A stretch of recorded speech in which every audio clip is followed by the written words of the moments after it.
Music! I love doing that. It's so cool. Hey, I'm Michael Edward, creator of How to Crush Your Mental Blocks, which is a course that teaches you how to identify and remove the mental blocks that's keeping you stuck, stopping you from reaching your level of success. Hey everybody, it's Michael Edward. Welcome to episode 30, week 30 of the Michael Edward Show. Make sure you subscribe so you can get all these other 29 episodes. And today I want to talk about be a role model. All right, this is very pivotal for you. This could really be an eye-opener in a lot of ways. But first I want to say last week we talked about control reaction for your success, all right? And that's when we were talking about being able to accept criticism and learn, all right? You need to be open, realize that, hey, if you have so much more to learn. You know, you're nowhere near done yet. Nobody ever is. So keep learning and be open to criticism. And the week before that, we talked about change your identity for your success. Now, what we always are told, and I say it myself in lots of these videos, is you need to develop new habits and you need to develop new ways of thinking of things. And the most powerful way of changing and adopting new habits and stuff is to adopt a new identity. So change your identity. Become the person that you want to become. All right? Sounds pretty basic, but no. If you're not thinking about this stuff, you're missing it. All right? So, check back the last couple of weeks. Hope you enjoy those episodes. Now, this week, we're talking about being a role model. All right? Be a role model. In this area, I say there's sort of two categories. Either you're very successful at it, or you are a total mess at it. And obviously, there's there's variances in there. There's different extremes, but the point is this. Either you're a great role model or you're a lousy role model. And I don't think there's really any in between. Not a whole lot. All right. And when I think back about my role models, one was my dad. And one of the things that my dad taught me through his behavior, his actions in his career was ethics and honesty and integrity. He lived it, man. Still does.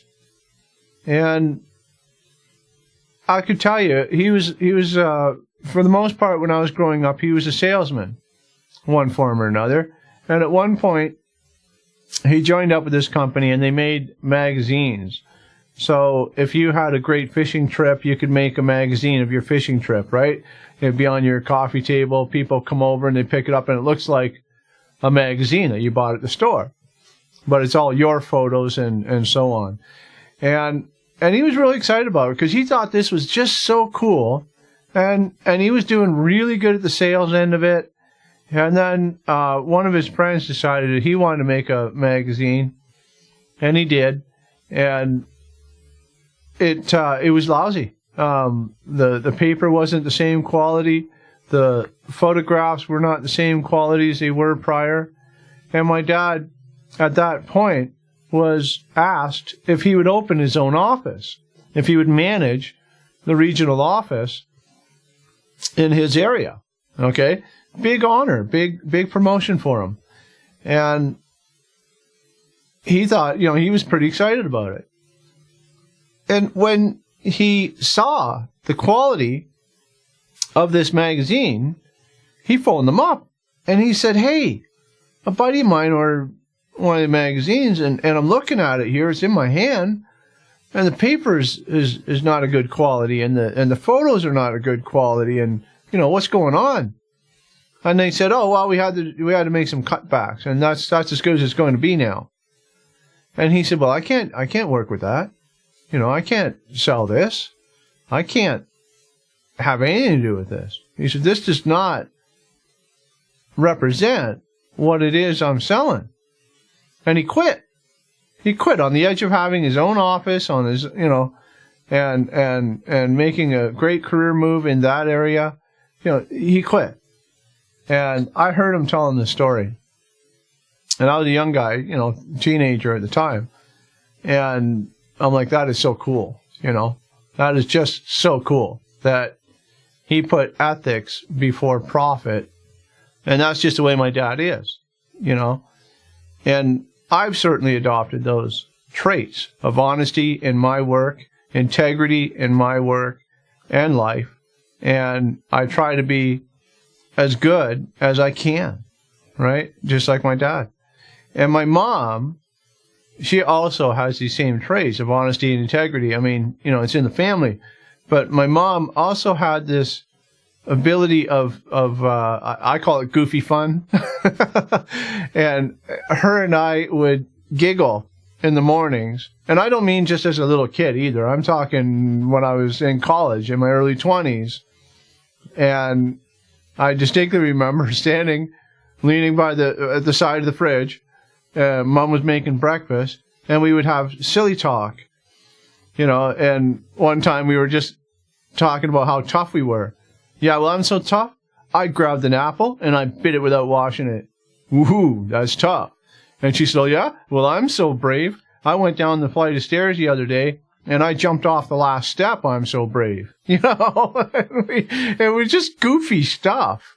But that's vital stuff. That's where you're smiling more, you're having fun, you're starting your day great, you know. And that's sort of what I learned from my mom is have more fun. Be a little goofy. Find reasons to laugh. Find reasons to have fun. All right? And I do that all the time. You know, if you ever met me and whatever, I'm always goofing around in one way or another. I'm always having some sort of fun, you know, and that's just the way I am. I like wisecracks. I like jokes. So 3 questions for you.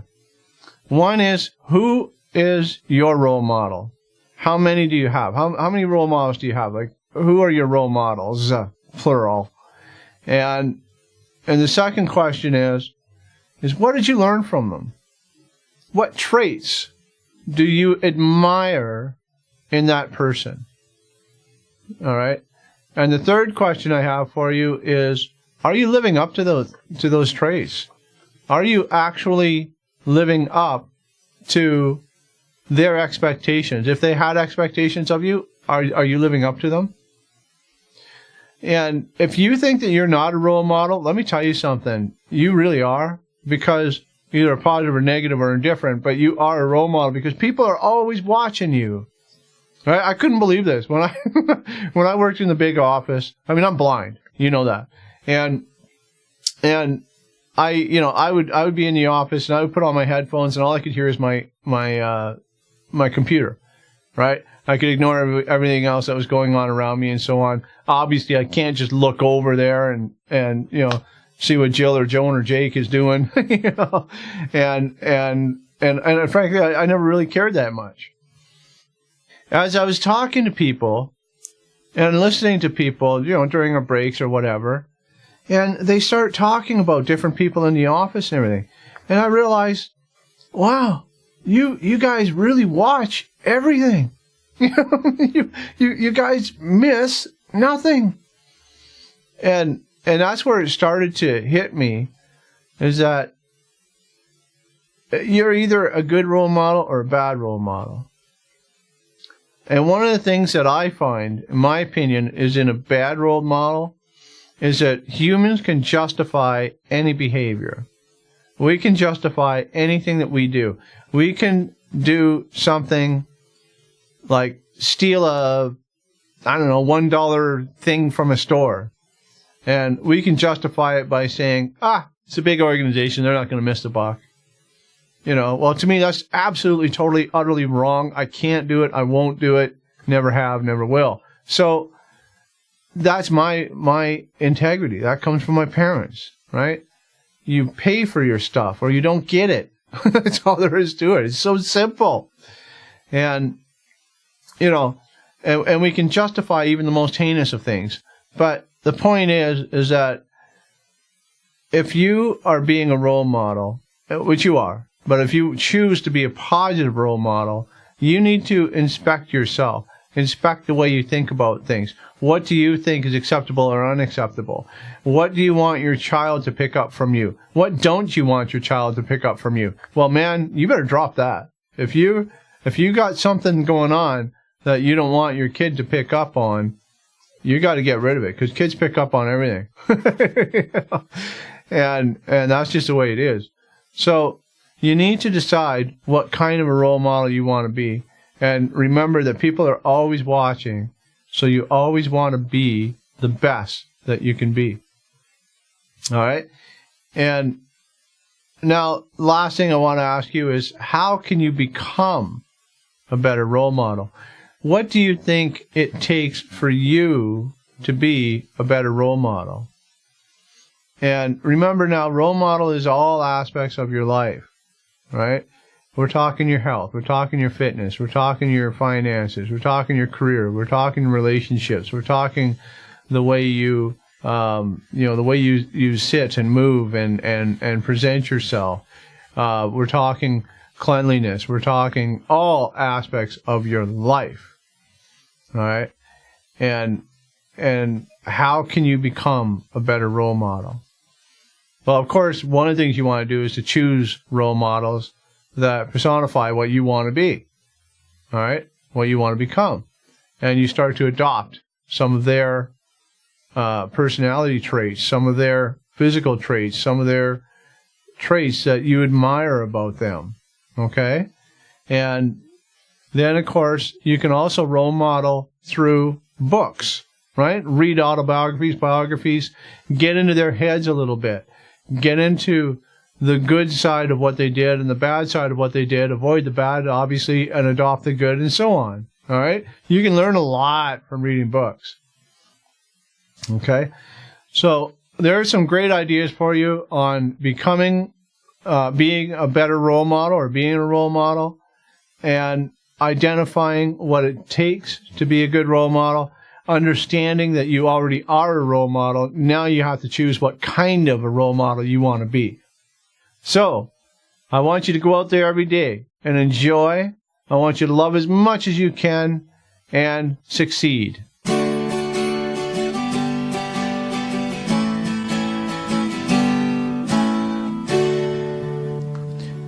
Hey, if you enjoyed the video, please like it, share it, click on that subscribe button, click on that bell icon to adjust your notifications so you'll never miss another video from me again.